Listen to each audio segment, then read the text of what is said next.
Okay, here we go. So, due to circumstances beyond my control, we'll look at Hosea again next week. I did find a lesson that I'd kind of like to review. It's one that we covered 4 or 5 years ago. Can you believe that? 4 or 5 years ago? Isn't that something? But the title of it is "Where Are You?" And it's a question that we ask often. And in fact, we've just finished the holidays, and throughout those holidays, from Passover all the way to the last day of Sukkot, we ask, where are you? Where am I? What is my condition? But back in the day, when I used to read just kind of strange scriptures or verses out of the Bible, I also used to ask a question: what does that mean? So we have to ask that question: where are you? What does that mean? And I'd like to kind of share, because it's something that I've been kind of reevaluating over the last few weeks. Is where am I? Because there's a lot of things going on, a lot of things happening, all the stuff that I didn't expect to happen as quickly as they were going to happen. So let's talk to our Elohim, and then we'll take a look at some information from this lesson. I brought the stone tablet that is chipped in. So, Father, thank you for this opportunity to reevaluate your word, reevaluate ourselves. We ask tonight that you will open our eyes, open our ears, and open our hearts, so we can see, hear, and understand what your word tells us. And we thank you, Father, in the name of Yahusha. Amen. All right, so where are you? One thing that we considered some time ago is the name Adam. Okay, and we want to call it the name of the first guy. Well, it doesn't become the name of the first guy until the 4th chapter of Bereshis. Up until that time, it is Ha-Adam, which means the Adam. And when it's saying Ha-Adam, it's talking about male and female. Okay, and basically that's what the word Adam means, is humankind. And we know from our studies about woman, the light of Shabbat, that the Adam was split into Ish, the male, and Isha, the female. And we know that we were formed out of clay, and the spirit of Elohim was placed within us. Okay, so we are basically a vessel that contains something.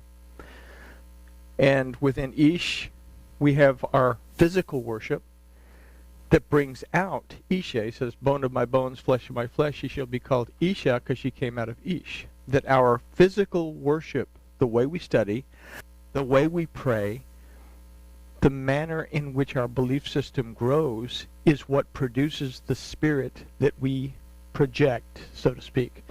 So Adam, as a word, we look at this in different ways. Is composed of, first, we split this in half.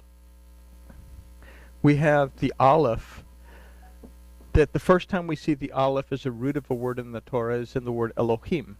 It's the Bereshit bara Elohim, the third word in the Torah.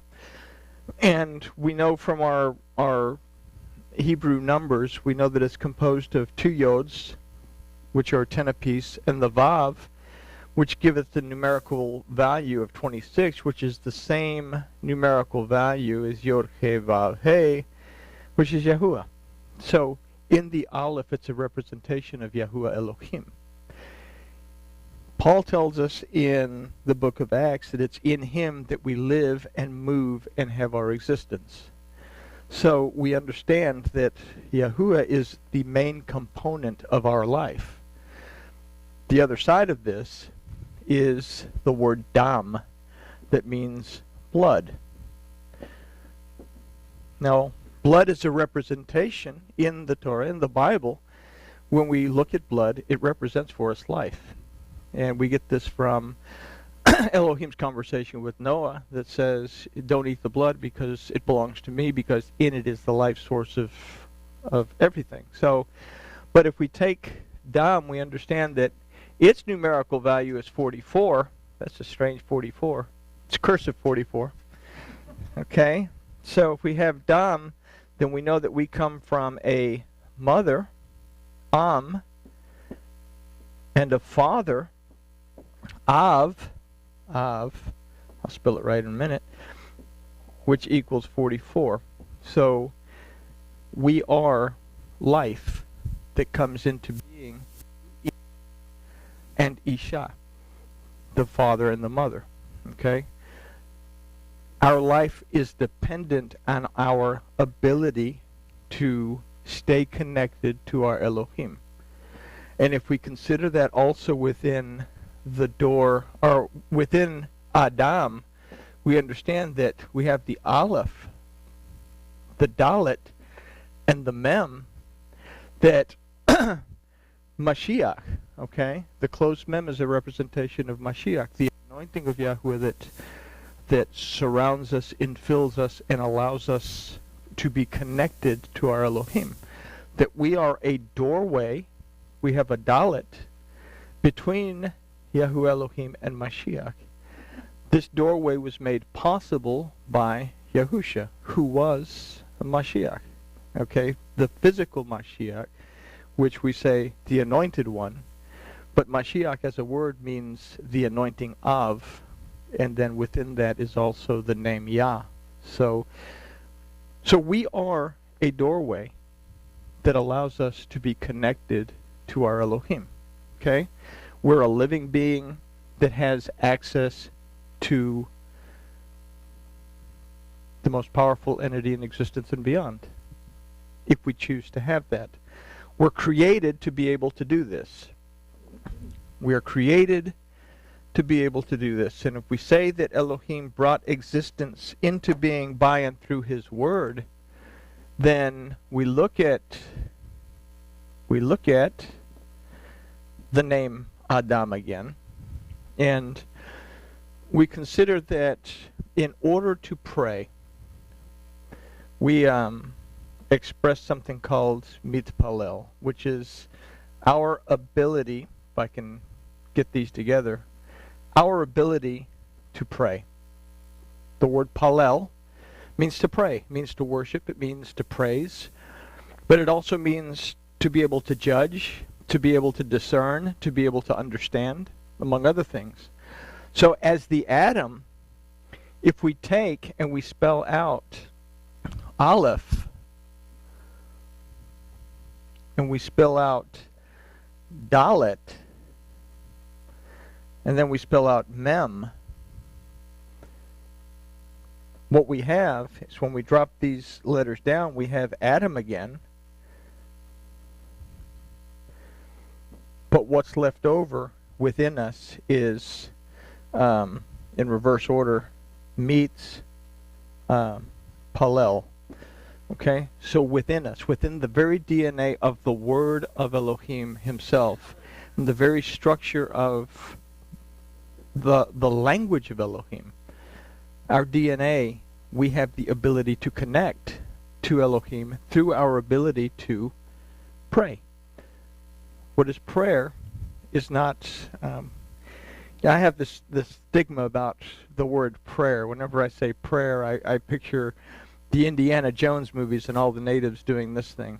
To me, prayer is the ability to sit down, get a cup of tea, some scones, because I like scones, and have a conversation with my Elohim as if I were having a conversation with you. And put out how I feel, what's going on, what I need, what I don't need. This happened yesterday. And then be quiet and listen to the guidance coming in that allows me to connect. So what happens when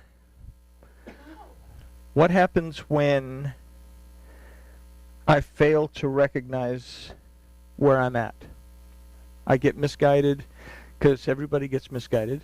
We have all kinds of stuff that happens, and our day gets shoved from doing this into doing that, and then we're doing this over here, and we're doing that over there, and all the stuff that has absolutely nothing to do with all that God stuff.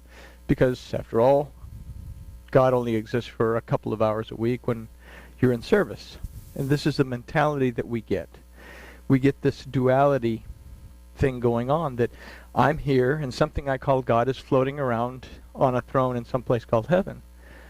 And I fail to recognize that I exist within Yahuwah Elohim. Yahuwah means existence. Comes from the roots Haya, that means to exist. Hove, that means has existed. And Yehye, that will exist. So it represents everything there is, everything there was, everything there will be today, yesterday, and tomorrow. And he is Elohim. The most primitive definition of Elohim is simply a force, a life force, a power. But we have more modern definitions of Elohim that bring it, that elevate that concept up. So the initial thing is that in every aspect of my life, there is a life force that keeps me alive. Okay? All right, science proves that.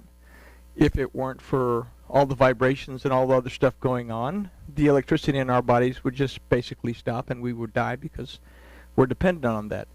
The universe is created perfectly to provide us with the scientific background that we need to say, yes, we exist because something greater than us allows it. But Elohim also means judge, and it means authority. And we've also learned that from the root ayil, that means ram, but it also means a terebinth tree. How they figured that out, that a ram and a terebinth tree are the same thing, I don't know. But a ram represents redemption. The terebinth tree represents healing and rest. So in Elohim, I understand that in every aspect of my life, today, yesterday, and tomorrow, I have a mighty power that is there to assist me. But I have a mighty judge that has the authority to redeem me, deliver me, restore me, bring me rest, and heal me if I will allow it. And that's the main thing. Where am I? Where is my free will? Where is my ability to choose? Which brings us to all this funky stuff up here. We start with Bereshit 3:1 that says, and the serpent was more crafty. It says more subtle, more crafty, smarter than any beast of the field which Yahuwah Elohim had made. And he said to the woman, is it true that Elohim has said, do not eat of every tree? But, okay, so, first of all, two questions within that. The serpent, if we look at the serpent, we consider the ninth letter of the alphabet, which is the tet. And we've considered that the tet, all Hebrew letters with the exception of the smallest letter yod, got to have the horn or it's no good, are composed of other letters. In this case, it's composed of the letter vav that represents humankind, bowing in submission before Elohim through his word. The Zion represents that word. It represents what gives us the protection, the nourishment, and the rest that comes from Elohim. Okay? So there is our choice, that we can do that, or we can crawl on our snakes, or crawl on our bellies like the Nachash. We can crawl on our bellies like the serpent and yield to those enticements of the Satan. The questions that we are posed with is the first one, is it true that Elohim, is it true? What is the truth that we get from our looking into the instruction of Elohim? What is the truth? And then comes the part that leads to deception. It says, is it true that Elohim said, do not eat of every tree? So here's the negative part, do not. What is Elohim said is true, and what is Elohim said is not true. Okay? How do I know what is and what is not according to the Torah? Or how do I know what is the right thing to do and the wrong thing to do in accordance to the Torah? can the Torah dictate to us what we should do and what we shouldn't do? We have 10 commandments, which are basically the foundation of the Torah itself. 3 of those, the first 3, are dedicated to our relationship with Elohim. Do I believe that Yahuwah Elohim exists? Which is the question that we've been considering. Do I believe that Yahuwah Elohim exists? When I'm going to make a choice, I can say, well, I'm going to do this. Nobody's going to know. Nobody will find out. I'll just do it and it'll be okay. Do I believe that Yahuwah Elohim exists? Because if I do, then I understand that something is going to know. So I base that on, is it right according to the word or not? The 4th commandment is about resting. I have to take the time to rest within my Elohim on the 7th day. Why is it so important about the 7th day other than it's the 7th day? Well, Shevi Yom, spell it however you want, means the 7th day. But Shevi comes from the root Shabbat, that means to take an oath, to make a promise. Yom, okay, we take it as day, but it also means in the cycle of life. So I have to stop and consider what my promises are, what oath have I taken in the period that I'm alive, and who is my dedication towards. And if I consider 7 as being the Zion, again, this letter Zion, well, it's kind of a whacked out Zion. Okay, there we go. That's better. If I consider the Zion, I understand that Zion, the 7th letter, represents a weapon, represents protection. But it also is the root of the word Zan, that means to nourish. As the 7th letter, it represents for us the 7th day. It is called the crown Vav because somebody decided they'd put 3 little crownets upon it that represents for us Yahusha. More than simply the idea of some man named Yahusha, but that the redemption, deliverance, and restoration that comes from Yahuwah is based on our ability to receive the protection, nourishment, rest that comes from His Word. So the 7th day is a day for me to rejuvenate myself by understanding where I am within that Word. And we kind of talked about that. The next commandment was honor your mother and father. Okay, well that's good. If you teach a children's class, you say, oh, you're going to get in trouble if you don't keep that 4th commandment, but or 5th commandment. But again, we go back to the idea that mother is father is Av. Together they have the numerical value of 44, which takes us back to Dam, blood. We have to respect our own lives. So in that, where am I disrespecting myself throughout my lifetime? And then we have 5 commandments that tell us that we should love our neighbor as we love ourselves, basically. 2 commandments that Yahusha gave were Shema Yisrael, Yahuwah Eloheinu, Yahuwah Echad, that hear, O Israel, Yahuwah your Elohim, Yahuwah is one. And we've considered that I need to be able to perceive, discern, and understand that I'm either established that Elohim prevails in my life or I'm wrestling against Elohim. Okay, that's the first commandment. Then the second one he said is just like it, that we love our neighbor as ourselves. Well, if I have to love myself before I love my neighbor, then I have to know where I am. Okay? So the serpent represents that choice that we have to either bow down before our Elohim by and through His Word, submit ourselves to His Word. The word for submit in Hebrew is anah. That doesn't mean crank up the Rolling Stones song under my thumb. This word anah means to dedicate yourself to the care of. So if I dedicate myself to the care of Elohim, what am I dedicating myself to the care of?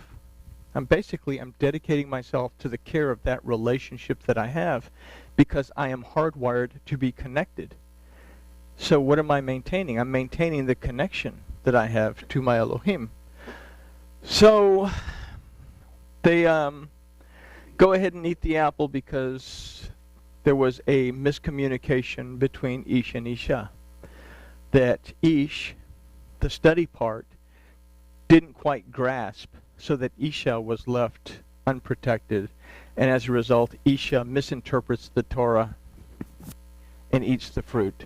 Eating the fruit wasn't the sin. The sin was not admitting that they'd eaten the fruit, being prideful because they covered themselves with the doohickeys of fig leaves. That represents pride, arrogance. So there's three questions involved then. The first one is, where are you? So we hid because we were naked. The second question is, who made you know? And that's a good question. Who made you know you were naked? All right. If I'm trying to figure out where I'm at, what information do I take in to tell me where I'm at? Who made you know? Where am I getting my source of information that tells me where I'm at, where I'm going, where I've been? Okay? And then what have you done? So that's a question that he asked Isha. What have you done is a question that we ask ourselves. What have I done to correct any abnormalities within my relationship with my Elohim? Okay? Which leads us to Bereshis 1:5. And it's something that we would kind of overlook, because if we can't answer these questions because of this, then we're at Bereshis 1:2. That says, and the earth came to be formless and empty, and darkness was on the face of the deep, and the Ruach of Elohim was moving over the face of the waters. I become tohu vavohu. I become a confused, surging mass of I don't know. Then I'm in the darkness. The word for hovering or moving over the face of the waters is marachapet. The Ruach of Yahuwah, or of Elohim, was marachapet, over the face of the waters. Marachapet, other than to move, also means to grieve. So it grieves over our condition. Okay? Did I get it right, marachapet? Oh, no. Yeah, I'm talking about 1:2. Yeah. So that takes us to 1:5. You know, we say in 1:3 says, let there be light. Okay, great. We have light. We have a separation of darkness, and we have from light. But then it says something very interesting that solves this equation. Where are you? Who made you know? And what have you done? In that it tells us, 1:5, and Elohim called the light day, and darkness he called night. And there came to be evening, and there came to be morning one day. Thank you very much. Any questions? Consider it in the Hebrew. Okay? Let me get to where it is. Le'elah ve'yehi erev ve'yehi boker yom echad. Okay? But it starts ve'yehi, or yehi. First it says yehi le'elah. Okay? And there was night. He called it night. Kara le'elah. Okay? Why is the word for darkness, which is night, why does it start with the letter Lamed? Lamed is the letter and the Hebrew word that means instruction. What instructs us when we're in the dark? Okay, because that's where we begin. And it's interesting that it starts with Lamed, then it says Ve'yehi. Well, the word Yehi comes from the root Chaya, that means to exist. In order to exist, we have to move into Erev. Erev is the next word. It means evening. But it begins with this letter that represents, it means, the ayin is a Hebrew word for eye, but it represents perception. How do we see? What do we see in the evening? Medieval folklore says that it's the only time of the day that dragons can't see, because they can't tell if it's light outside or if it's dark outside. So here's where perception comes in. I have to choose which direction I'm going to go in. Am I going to slip back into the night, into the darkness, or am I going to perceive? In order to exist and come out of darkness, I have to first be willing to learn and receive instruction. And that instruction allows me to move forward in my existence to perception. Then it says, Veyehi boker. Boker is morning. Morning is when the light is present. So my existence depends on my ability to answer these questions by being able to perceive where I am between the night and the morning. And if I choose correctly, then I come to Yom Echad, the first day. Yom Echad, the last word of the Shema. It says, Shema Yisrael, Yahuwah Eloheinu, Yahuwah Echad, that Yahuwah is one. The interesting thing about the word Echad is that its numerical value is 13. 13, the 13th letter of the alphabet is the letter Mem. That it simply, in Paleo-Hebrew, was this, then it turned into this, then it became this, and it has a closed Mem that is this. The Mem represents the word of Elohim, the living water.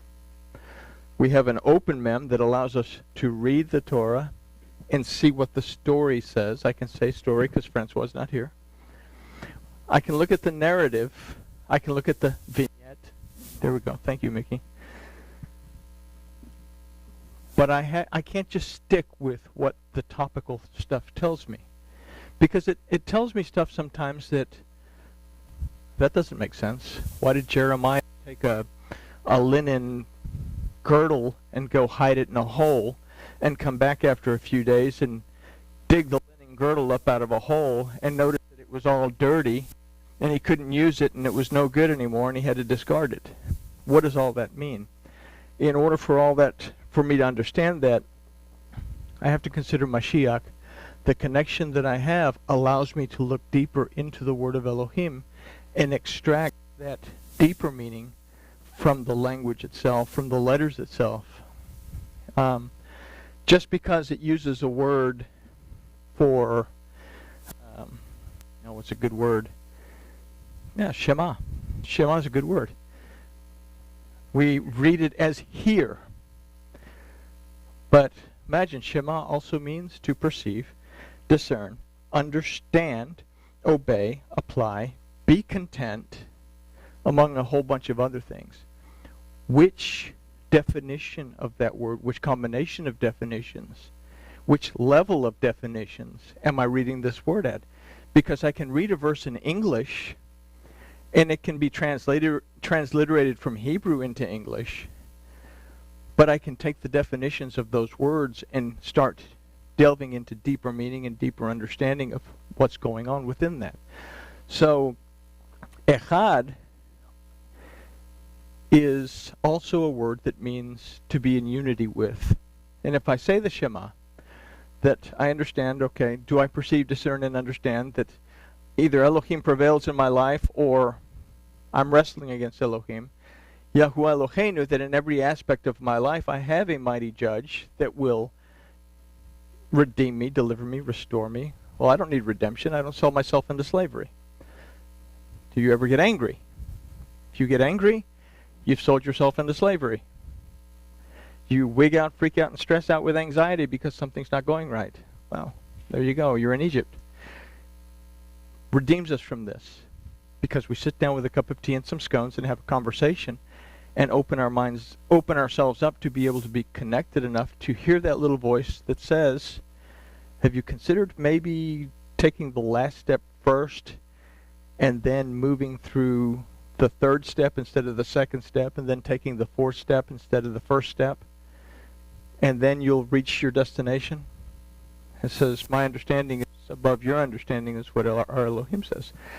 So, in every aspect of our life, we have a mighty judge who will redeem us, deliver us from the stuff that we get ourselves into, restore us, and give us rest so that once we're rested, we can sell ourselves back into slavery, get ourselves into another mess, so that we can be restored again and be able to